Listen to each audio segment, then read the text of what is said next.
Chapter 35. Valentine POV. A few hours earlier, I hear my mom calling out, "Valentine, are you dressed yet?" I quickly grab the piece of paper with my dad's address and a small list I made of his description. Mom told me I should recognize him, and the funny feeling in my tummy should confirm he's my dad. "Coming, Mom," I reply, unfolding the paper again because the corners don't match. Why won't they match?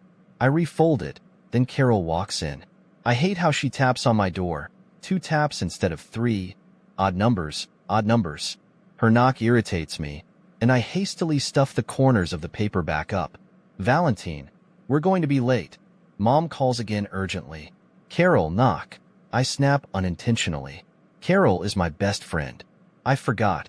"You're so weird, Val." Carol laughs, knocking on the door again, and I release a breath. I know the other kids think I'm weird, they all do, but I don't mind when Carol says it. She doesn't say it in a mean way. "Did you get it?" I whisper to Carol. She kneels, pulling her bag off her shoulder and extracting torn pieces of paper. "I tore them out," she says excitedly before hurriedly stuffing them back in her bag when we hear footsteps. "Valentine, hurry up," Mom urges, ushering us out of the bedroom. Carol giggles at our little secret. "Today, I will find my dad." Mom is getting sick. I can see it, even though she tries to hide it. Her eyes are puffy, and she's always too tired to play.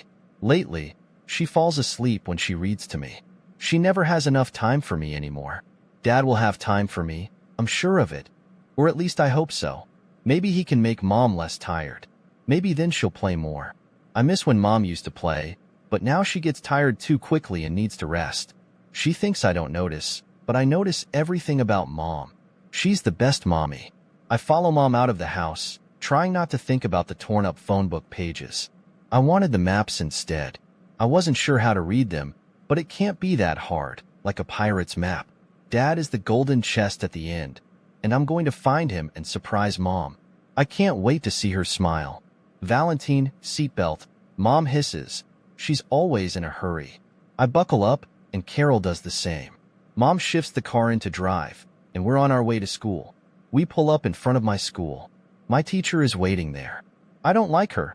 She always smells funny, like burnt grass and cigarette smoke. Plus, she talks too slowly. Mom gets out of the car and opens my door before walking me to the gate. "Auntie Margaret is picking you and Carol up. I have roster meetings this afternoon."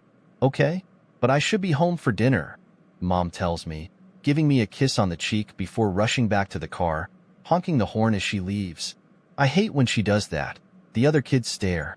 "Come along," my teacher calls, trying to take my hand, but I don't let her. Her hands smell bad, just like the rest of her. And she always looks like a poodle with her weird puffy hair and big round glasses that make her eyes too big for her thin face. During recess, Carol slides the scrunched-up phone book pages to me on the seat. I try to flatten them out, searching for the street name that matches the one on my paper, but I can't find it. "Are you sure these are the right pages?" I ask Carol, and she shrugs. "How am I supposed to know? You said get the maps. I got the maps." I huff, trying to think of another way to find my dad. Dora the Explorer's maps weren't this hard to follow. These ones have lots of lines and cross-sections, and none of them mention Alpha Brian's home. It's okay. Someone must know where my dad lives. I tell Carol, "Can I come to find the pirate treasure?" "I'm not searching for pirate treasure. I'm finding my dad," I explained to Carol, pulling out the spare clothes I had hidden in my school bag. I quickly put on the jumper over my shirt and the jeans over my shorts. The shorts ride up, giving me a wedgie, and I don't like the creases in my jeans. Mom usually irons those out for me with the hot, steaming iron. I don't want creases. They make my pants feel uneven. "Don't look, Valley. Just don't look, and the lines will go away," Carol advises me.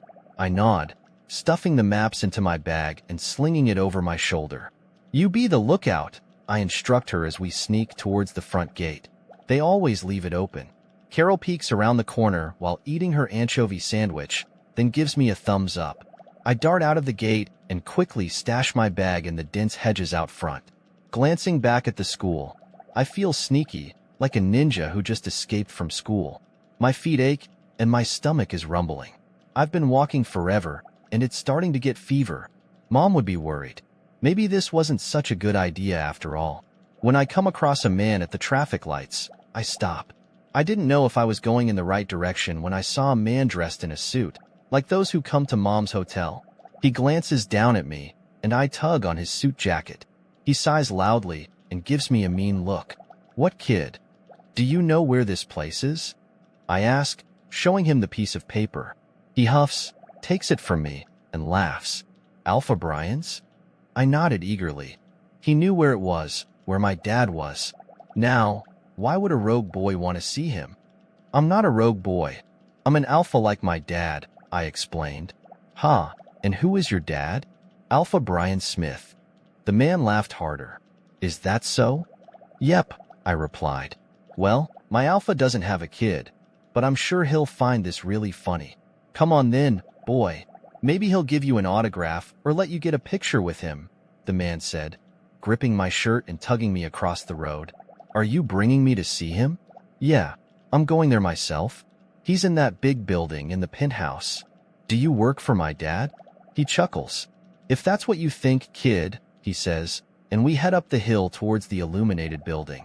As we ascend the stairs, the door opens, and a man resembling a butler, sporting an odd hat, welcomes us. "Who's the lad, Tony?" queries the man in the peculiar hat. "Just some youngster who believes the alpha is his father." Haha, they all think that. I wonder which rebellious female sent their child up this time, claiming he's fathered by him. Both men share a laugh. My mom is not rebellious, and she's not a female of low character. He's her mate, she told me. "Whatever you say, kid." They all say that too. "But come on, let's get this done," he replies, leading me inside.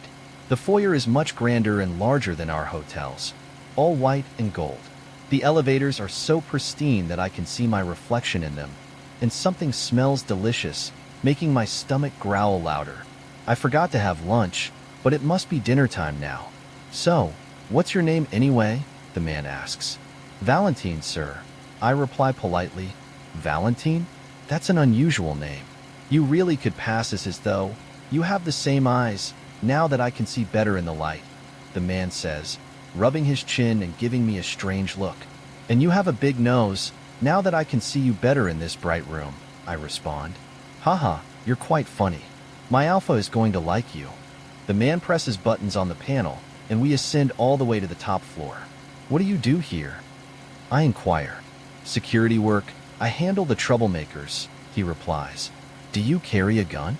I ask, wide-eyed. "I don't need a gun. These are my tools," he chuckles, showing me his hands as claws extend from his fingers. "Cool, like Wolverine. I can't wait to be able to do that," I exclaim. He laughs. "One day, little man, one day you will," he says reassuringly, as the elevator doors open to reveal a long corridor. He strides down it and knocks twice on a door. I find myself grinding my teeth, unable to stop. I knock on the door again. 3 times, odd numbers, you need to do it with odd numbers, or it's bad luck, I explain. He raises his bushy eyebrows at me. "Whatever you say," he laughs as footsteps approach from behind the door. The door jiggles and excitement bubbles in my stomach. I was about to bring my dad home to be with us. The door opens and I look up to see the man, but I don't get the strange feeling in my stomach, and he's not my dad. Did my mom lie again? "Tony, what brings you here?" the man asks.